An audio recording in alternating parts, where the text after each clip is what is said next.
Hello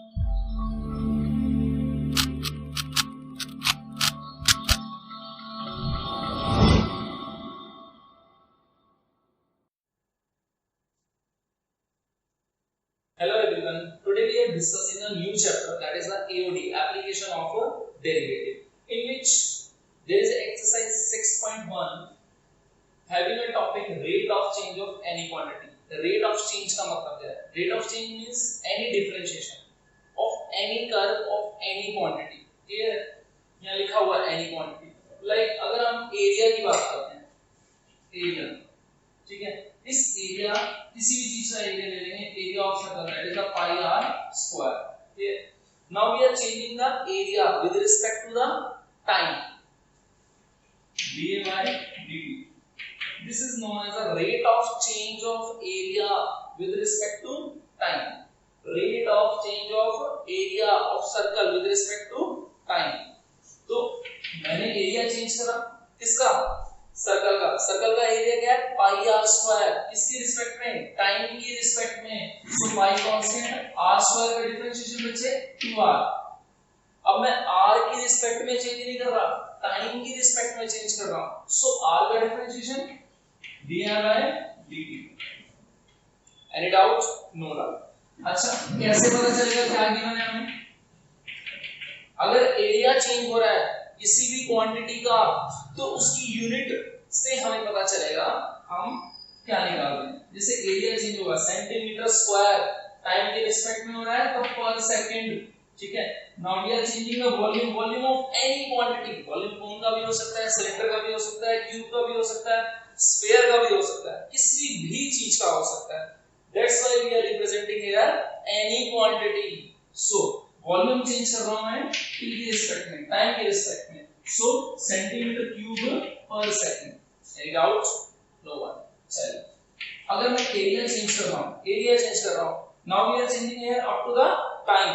तो time के respect में चेंज कर रहा है, लेकिन अब मैं टाइम के रिस्पेक्ट में ना चेंज करके रेडियस की टर्म में चेंज कर रहा हूं. तो इसकी यूनिट क्या हो जाएगी? सेंटीमीटर स्क्वायर पर सेंटीमीटर. क्योंकि रेडियस भी तो सेंटीमीटर में है और एरिया किसमें चेंज होता है? स्क्वायर में चेंज होता है. ठीक है, सो वॉल्यूम के रिस्पेक्ट में चेंज करूंगा dv upon dr. r means उस वॉल्यूम के अंदर रेडियस है, h के रिस्पेक्ट में चेंज करूंगा मतलब उस वॉल्यूम के अंदर हाइट है. क्लियर? तो ये क्या हो जाएगा? सेंटीमीटर क्यूब पर सेंटीमीटर. क्लियर? अच्छा, हमने पेरीमीटर के बारे में पढ़ा. पेरीमीटर होता क्या है? ठीक है, पेरीमीटर सर्कल का भी हो सकता है, रेक्टेंगुलर पार्ट का भी हो सकता है, स्क्वायर पार्ट का भी हो सकता है. तो पेरीमीटर किससे रिप्रेजेंट होगा? t से. क्लियर है? सर्कल के पेरीमीटर की बात करेंगे तो वो सर्कमफेरेंस के इक्वल होता है, that is the 2 pi r. Perimeter of circle, मैं पूरा लिख देता हूं बच्चे ताकि क्लियर हो जाए आपको. Perimeter of circle, perimeter of circle की बात करूंगा 2 पाई r. ठीक है, तो t से रिप्रेजेंट करूंगा 2 पाई r. सर्कमफेरेंस के इक्वल होता है, c से भी रिप्रेजेंट कर दिया तो dt अपॉन dt. टाइम के रिस्पेक्ट में चेंज कर रहा हूं 2 पाई एज इट इज. r का डिफरेंशिएशन t के रिस्पेक्ट में dr by dt. क्लियर? तो ये हमारे पास हो जाएगा. ठीक है, तो पेरीमीटर का अगर टाइम के रिस्पेक्ट में यूनिट लिखूंगा तो पेरीमीटर सेंटीमीटर में होगा या मीटर में होगा? पर सेकंड मतलब सेकंड में होगा, टाइम के रिस्पेक्ट मतलब सेकंड में होगा या फिर मिनट में होगा. क्लियर?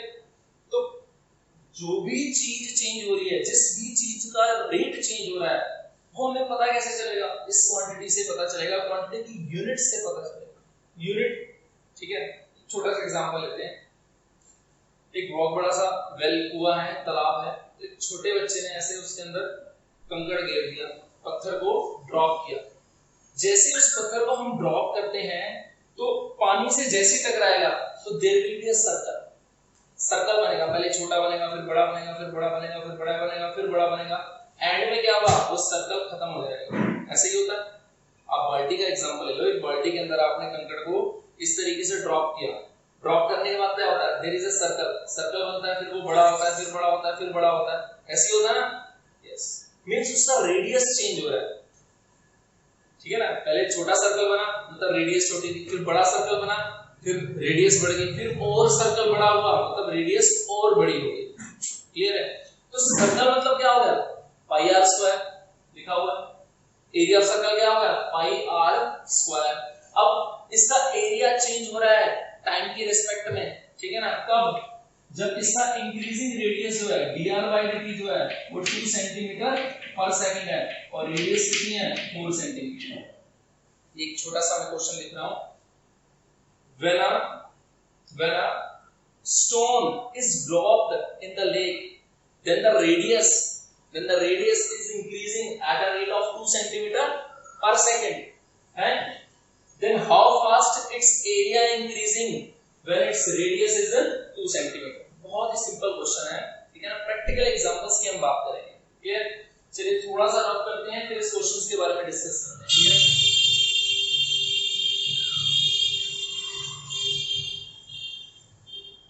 देखिए रेडियस हमारे पास 4 centimetre. Now area of circle pi r square, area को इंक्रीज करा टाइम के रिस्पेक्ट में dA by dt which is equal to pi r square, pi का as it is constant term है, कांस्टेंट का डिफरेंशिएशन 0 होता है कब, when there is a no variable with that, if there is any variable with the constant term then constant term remains same, so r square का differentiation करेंगे 2r, power आ गई और r में से एक माइनस हो जाएगा, r की पावर में से एक माइनस हो जाएगा, then r का डिफरेंशिएशन dr by dt, सारी टर्म्स में जो है 2 पाई, r की वैल्यू कितनी है 4, dr by dt की वैल्यू कितनी है 2, 4 into 2 8, 8 into 2 16 पाई, 16 पाई आंसर आ गया dA by dt। अधूरा है, यूनिट नहीं लिखी है, यूनिट लिखनी बहुत जरूरी है। तो एरिया इसमें चेंज होता है सेंटीमीटर स्क्वायर में, किसके रिस्पेक्ट में चेंज हो रहा है, पर सेकंड, आंसर आ गया। क्लियर? एनी डाउट, एनी बच्चा? No one? चलिए एक्सरसाइज देखिए बेटा, 6.1 की बात करते हैं, एक्सरसाइज 6.1। क्लियर? बुक्स हैं सबके पास? चलिए हमारे पास भी एक बुक है एनसीईआरटी की। सेकंड क्वेश्चन देखेंगे इसका, क्वेश्चन नंबर सेकंड मैं पढ़ रहा हूं, आप देखते रहिए, बुक के अंदर आपके पास भी बुक है, उसके अकॉर्डिंग हम ये क्वेश्चंस करेंगे, ठीक है? क्वेश्चन है the volume of the cube, volume of cube is increasing at a rate of 8 centimeter cube per second। देखो 8 सेंटीमीटर क्यूब पर सेकंड, सेंटीमीटर क्यूब का मतलब क्या है, वॉल्यूम चेंज हो रहा है यानी dv, किसके रिस्पेक्ट में, पर सेकंड, टाइम के रिस्पेक्ट में dv upon dt। Clear? now how fast its surface area is increasing when length of the edge is 12 centimeter। Length of edge को 12 सेंटीमीटर में लेट कर देता हूं। क्लियर है बेटा? नाउ वॉल्यूम ऑफ क्यूब कह रहा है सरफेस एरिया कितना इंक्रीज होगा। अब वॉल्यूम ऑफ क्यूब की बात करता हूं, देखो बेटा volume of cube equals to a cube. देखो मैं ये क्यूब बना लिया मैंने, इसकी जो साइड है वो a है, so this is the volume of cube. Clear? With side a having 12 centimetre. Clear बच्चे? So volume of cube equals to a, इसको इंक्रीज कर रहा हूं dv अपॉन dt टाइम के रिस्पेक्ट में, तो क्या हो जाएगा 3a square dA by dt। Clear? Now what is the value of dv upon dt, that is the 8 upon 3a square, इससे इक्वल आ गया dA by dt। ये हमने निकाल लिया।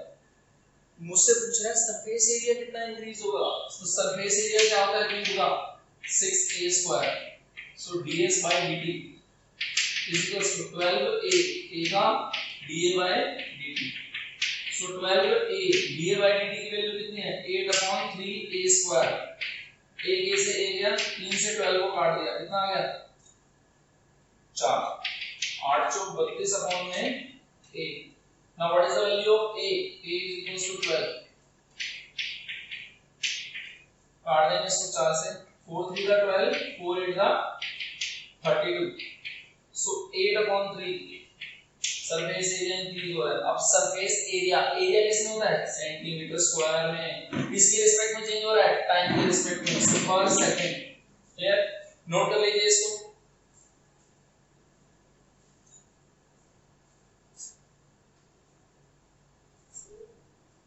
नोट किया? चलिए आगे बढ़ते हैं बेटा।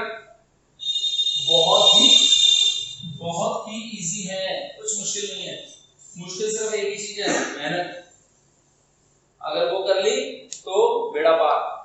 ठीक है, चलिए move to the next one. Yes, very important question number 8। A balloon which always remains spherical on inflation.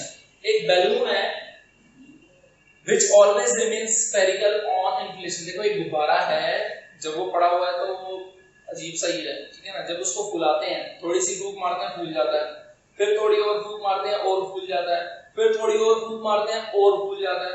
तो जैसे जैसे हम उसमें फूंक मारते हैं, इन्फ्लेशन भरते हैं, वैसे वैसे उसका एरिया भी क्या होता है, चेंज होता जाता है। क्लियर? चलिए अब वो कह रहा है always remain spherical on inflation is being inflated by pumping in 900 centimeter cube per second। Clear है? अब सेंटीमीटर क्यूब की बात कर रहा है, तो सेंटीमीटर क्यूब का मतलब क्या होगा, वॉल्यूम। पर सेकंड मतलब dv by dt गिवन है। Clear? Now find the rate at which the radius of the balloon increasing. dr by dt पूछ रहा है, कितना होगा, ठीक है ना। when radius is equal to 15 cm। Clear? चलिए देखो वॉल्यूम ऑफ क्या बोला है, स्फेरिकल बैलून। सो वॉल्यूम कितना हो जाएगा, 4/3 पाई r क्यूब। स्फेरिकल का मतलब स्फीयर हो गया। Clear? So volume dv upon dt equals to 4/3 pi r cube का 3r² dr by dt। Any doubts? No doubt. फिर से ठीक कर दिया, dv upon dt की value 900 upon 5। Clear? Multiply by 4 r² r की value 15 multiply 15 into 15 which is equals to dr by dt। Clear? 4 से इसको काट दिया, कितना आ गया, 4 to the 8 4 to the 8 4 5 the this one। so dr by dt is equals to 2 to 5 15 into 15 कितना होता है, 2 to 5 5 मल्टीप्लाई है, कट गया।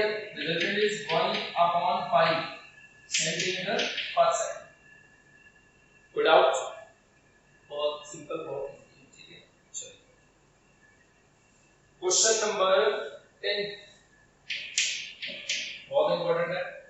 कह रहा a ladder 5 metre long is leaning against a wall. एक ही वॉल है, इसके अगेंस्ट लीनिंग कर रही है, एलईडी हुई है, ठीक है ना।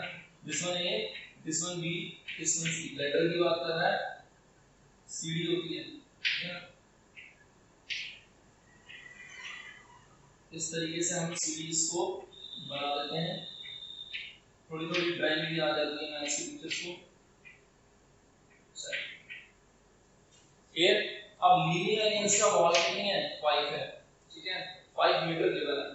कह रहा है bottom of the ladder is pulled, bottom of the ladder, ladder का जो बॉटम है इस पुल्ड कर रहे हैं अलोंग द ग्राउंड, ग्राउंड की तरफ, ठीक है ना, away from the wall, wall से अलग at a rate of 2 centimetre. जब मैं इसको धीरे धीरे ऐसे कर रहा हूं तो ये इधर इधर जाता है, मान लो इसको x मान लेते हैं और इसको y। तो यहां से ये dx by dt जो है वो कितना है, 2 सेंटीमीटर पर सेकंड है, ठीक है। How fast is the height of the wall is decreasing। जैसे मैं इसको इधर इधर करूंगा ये कितना डिक्रीज होगा। क्लियर है? when foot of the ladder is 4 meter away from the wall, ये 4 metre away from the wall होगा। क्लियर? चलिए बहुत सिंपल है। क्वेश्चन में पाइथागोरस थ्योरम लगाते हैं, x² + y² equals to 25। ठीक है, x² की वैल्यू कितनी है, 16 + y² equals to 25, y² equals to 9, y equals to ±3। ठीक है, माइनस में इसको ले नहीं सकता, क्यों नहीं ले सकता, तो ये नेगेटिव नहीं हो सकती, ठीक है, सो माइनस प्लस का 3। ठीक है, metre. Now x² + y² equals to 25, x² का डिफरेंशिएशन 2x, x का dx by dt, y² का डिफरेंशिएशन 2y, y का differentiation dy by dt equals to 0, y so 0, 25 given है, कांस्टेंट टर्म का differentiation 0। चलिए 2 से 2 कट गया। नाउ चलो 2 से 2 नहीं काटते, पहले ऐसे लिख देते हैं dy by dt is equals to -2x dx by dt 2 से 2 कट गया। नाउ dy by dt की वैल्यू कितनी हो जाएगी बच्चे माइनस x x की वैल्यू कितनी है बच्चे 4 dx by dt 2 गिवन है y नीचे चले जाएगा y की वैल्यू हमने कितनी निकाली है 3 तो वैल्यू कितनी आ गई -8 डिवाइडेड बाय 3 सेंटीमीटर पर सेकंड। देखो यहाँ माइनस है इस माइनस का मतलब है डिक्रीजिंग या फिर ऐसे लिख सकते हैं dy by dx dy by dt is decreasing at a rate of 8 by 3 centimetre पर सेकंड। क्लियर बहुत ही इजी है नोट कर लीजिए।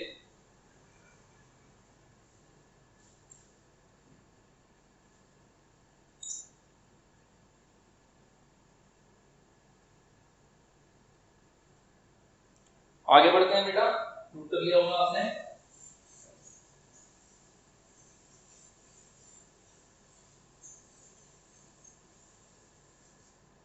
एक क्वेश्चन है पेपर में बहुत आता है ये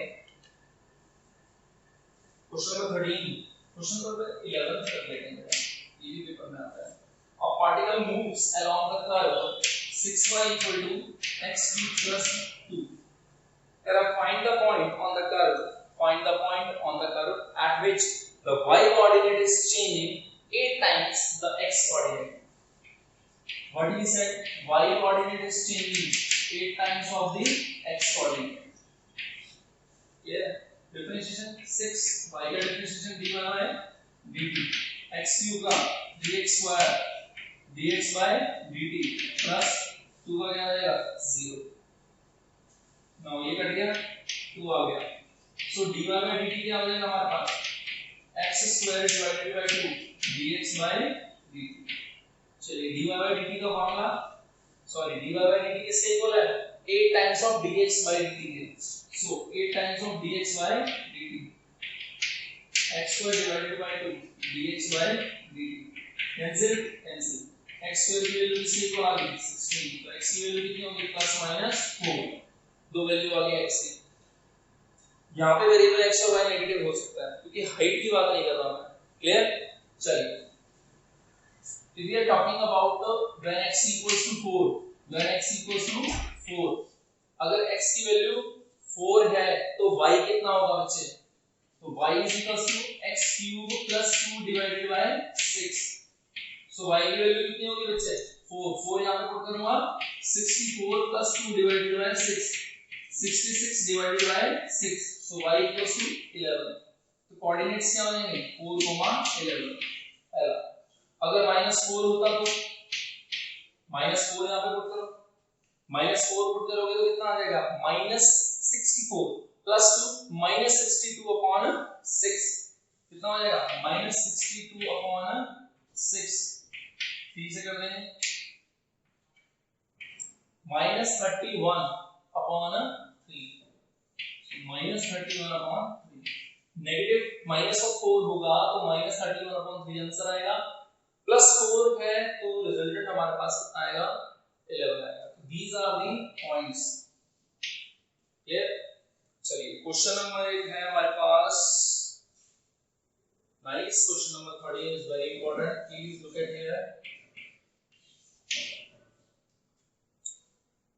Question number 13. A balloon which always remains spherical has a variable diameter. Diameter क्या है बच्चे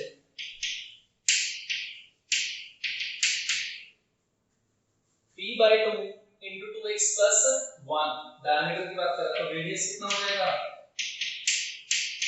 p by 4 into 2x plus 1। clear now therefore find the rate of change of its volume with respect to x।